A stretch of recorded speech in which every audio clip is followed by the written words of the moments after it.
Hello guys, সব কেমন আছো? ভালো আছো তো? তো চলো আজকে আমরা দেখব চিকেন রান্না করা, মানে চিকেন দিয়ে আলু দিয়ে ঝোল। ঠিক আছে, তো প্রথমে তেল দিলাম, তারপর আলুটাকে আমি ভেজে নেব। ঠিক আছে, আলু ভাজার পরে এখানে আমি দিয়েছি তেজপাতা, শুকনো লঙ্কা, পাঁচফোড়ন দেওয়া হয়ে গেছে। তারপর এবার আমি মানে তেলটা তাতার মানে একটু হবে, তারপর আমি দিয়ে দিচ্ছি পেঁয়াজ কুচি। ঠিক আছে, তো আমি পেঁয়াজ কুচি দিলাম, মানে তোমাদের পরিমাণ মতন তোমরা দেবে, তোমাদের যেটুকু না মাংস কি যেটুকু না যে যেমন যে যেমন দেবে, যে যেমন মশলা খাও বলতে গেলে। মানে তারপর পেঁয়াজটাকে ভাজবো কিছুক্ষণ, ভাজা টাজা হোক, ভাজা হয়ে যাওয়ার পরে মানে সুন্দর করে ভাজবে। তারপর টমেটো দেবে, মানে টমেটোটা পেঁয়াজের পরেই দিতে হবে। তো টমেটো এখানে আমি দিয়ে দিলাম। টমেটোগুলো দেওয়ার পর সুন্দর করে নাড়তে হবে। ঠিক আছে, কিছুক্ষণ মানে নাড়তে হবে। নাড়ার পরে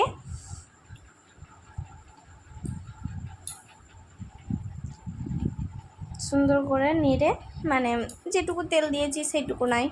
প্রথমে আলুগুলোকে ভেজে নিয়েছি, আলুগুলো তো আগেই ভেজে নিয়েছি, সেই তেলেই কিন্তু তোমরা এই কাজটা করতে পারো। ঠিক আছে, তো এরপরে দিলাম আমি রসুন বাটা। আমি রসুন বাটাটা তোমাদের পরিমাণ মতন তোমরা দিতে পারো রসুন বাটা। তো আমি তারপরে রসুন বাটাটা দিলাম, তোমাদের পরিমাণ মতন তোমরা দিয়ে নিও। আমার যেটুকু লাগবে সেটুকু আমি দিয়েছি। তো এবার এটাকে আমি সুন্দর করে লাড়বো একটু কিছুক্ষণ। ভালো করে কিন্তু মশলাটাকে কষাতে হবে, তাছাড়া কিন্তু ভালো লাগবে না। মশলা কষানোর উপরে মাংস ডিপেন্ড করে কেমন হবে, কেমন টেস্ট হবে কি না হবে। এরপর আমি আদা বাটা দিলাম, তোমাদের পরিমাণ মতন তোমরা আদা বাটাটা দিও। আমি আদা বাটা দেওয়া হয়ে গেছে। এবার জিরে আর লঙ্কা বাটা দিয়ে দিব। জিরে আর লঙ্কা বাটাটা আমি দিয়ে দিলাম। তোমরা এই জায়গায় লঙ্কা গুঁড়োও ইউজ করতে পারো, জিরে গুঁড়ো লঙ্কা গুঁড়োও ইউজ করতে পারো, কিন্তু এটা আমার বাটা, আমি বাটা দিয়েছি। তোমাদের যেটা ঘরে থাকবে তোমরা সেটাই। আমি কিন্তু বেশি কিচ্ছু দেব না।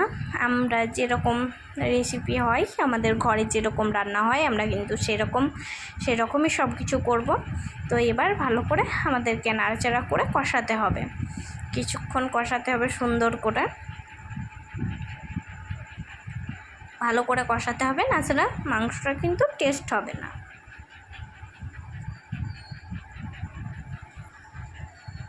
আর একটু টেস্টি করার জন্য তো আমাদেরকে ভালো করে কষাতেই হবে। তো দেখো, এবার দেখো কিন্তু টমেটোগুলো কিন্তু গলেই গেছে। ঠিক আছে, টমেটোগুলো গলে গেছে, আর আমাদের এদিকে মশলাগুলো মানে ভালো মতন করে ভাজা হয়ে যাচ্ছে। তো তোমরা এরকমভাবেই করবে, মানে ভালো করে অনেকক্ষণ ধরে ভাজবে। এবার আমি কিন্তু লবণ দিয়ে দেব। ঠিক আছে, লবণ দিয়ে দেব, তোমাদের পরিমাণ মতন স্বাদ মতন লবণ দিয়ে দিও। কিন্তু দেখবা কতজনেরা মানে চিনি ইউজ করে, মানে বলে যে কালার সুন্দর হবে, কিন্তু আমার সেটা ইচ্ছা করে না দিতে। মানে চিনি দিতে আমার ইচ্ছা করে না, তাই মানে মিষ্টি আমি ঠিক পছন্দ করি না। তোমরা যদি চাও চিনি দিতে তাহলে দিতে পারো, ওটা স্কিপও করতে পারো, না দিতেও পারো। তো তারপরে আমরা হলুদ দিয়ে নিলাম।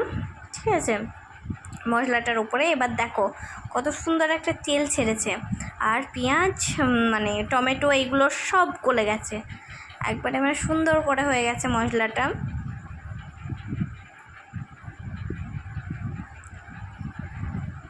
তো এবার আমি একটু ফোনের ফ্ল্যাশটা জ্বেলে দেখাচ্ছি, কারণ আমাদের ঘরের লাইটটা অতটা বেশি জোর নয়। তো দেখো কত সুন্দর মশলাটা হয়েছে, তাই না? সুন্দর করে মশলাটা হয়ে গেছে। এবার আরেকটু নাড়াচাড়া করতে হবে। এবার আমি কিন্তু চিকেনটা দেওয়ার টাইম হয়ে গেছে, এবার আমি চিকেনটা দিয়ে দেবো। দেখো আমি এখানে আগে থেকে ধুয়ে মানে জল ঝরাতে দিয়েছিলাম, একটা ফুটো ঝাঁঝুড়ি করে মানে ধুয়ে সুন্দর করে জল ঝরাতে দিয়েছিলাম। এবার মানে চিকেনগুলো আমি দিয়ে দেবো ওর মধ্যে, ঠিক আছে। তো চিকেনগুলো আমি দিয়ে নিলাম সুন্দর করে। চিকেনগুলো দেওয়ার পরে এবার আমি সুন্দর করে মানে নেড়ে নেব। মানে এবার তো ভালো করে কষাতেই হবে। এবার মাংসটা না কষালে একটা গন্ধ আসে, সেই গন্ধটা যাতে না আসে এবং কি সুন্দর যাতে টেস্টি হয়, আবার সব কিছু যেন সিদ্ধ হয় ভালো মতন, সব কিছুটাই আমাদেরকে দেখতে হবে। এবার কিন্তু আমি দেখো মশলাটা একবারে গায়ে মাখা মাখা হয়ে গেছে, ঠিক আছে। এখনও কিন্তু তেল ছাড়েনি। এবার দেখো সুন্দর কিছুক্ষণ কষানোর পরে আমাদের দেখো কত সুন্দর একটা মানে তেল ছেড়েছে নিচে। এবার আমি এটাকে ভালো করে লাড়তে হবে, মানে সুন্দর করে আর কি। দেখো তলায় কতটা সুন্দর তেল ছেড়েছে, তাই না? তো তেল ছেড়েছে, এবার আমাদেরকে সুন্দর করে নাড়াটাড়া হয়ে যাওয়ার পরে আমাদেরকে এবার একটু ঢাকা দিতে হবে। তো এবার আমরা ঢাকা দিয়ে নিলাম। এবার দেখো মানে আমি কিন্তু তার মধ্যে আলুটাও দিয়ে দিয়েছিলাম, আলুটা আগে থেকে ভেজে রেখেছিলাম, সেই আলুটাও আমি ওর মধ্যে দিয়ে দিয়েছি। এবার দেখো তলায় মানে চারিদিকে কড়াইয়ের গায়ে দেখো লেগে যাচ্ছে। এবার আমাদেরকে দিতে হবে জল। তো এবার আমাদের জল দেওয়া হয়ে গেছে। এবার সুন্দর করে তোমরা যেরকম খাবা, কেউ ঝোল যদি খাও, কেউ যদি গ্রেভি রাখতে চাও, যার যেটা ইচ্ছা সে সেরকম অনুযায়ী জল দেবে। তো এবার আমি দেখে নেব, আমার পরিমাণ মতন আমি জল দিয়ে নিয়েছি। দেখো সুন্দর করে জল দিয়ে নিয়েছি। এবার আমি নেড়ে চারিদিকটা সুন্দর করে আমি করে নিচ্ছি, মানে যেগুলো পাশে মশলাগুলো লেগেছিল সেগুলো সুন্দর করে মানে ঝোলটার সাথে মিশিয়ে নিলাম।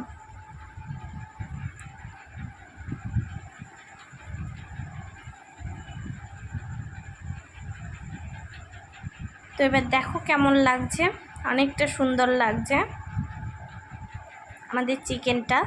এবার দেখো কতটা সুন্দর, মানে আমি একটু হালকা একটু ঝোলঝোলি রাখবো, তার জন্য আমি এইটুকু দিলাম। যারা একটু বেশি ঝোল খাবে তারা এর থেকে বেশি দেবে, সেটা তোমাদের পরিমাণ মতন, তোমাদের ইচ্ছা মতন যেটুকু দিতে মন হবে তোমরা সেইটুকু দিতে পারো।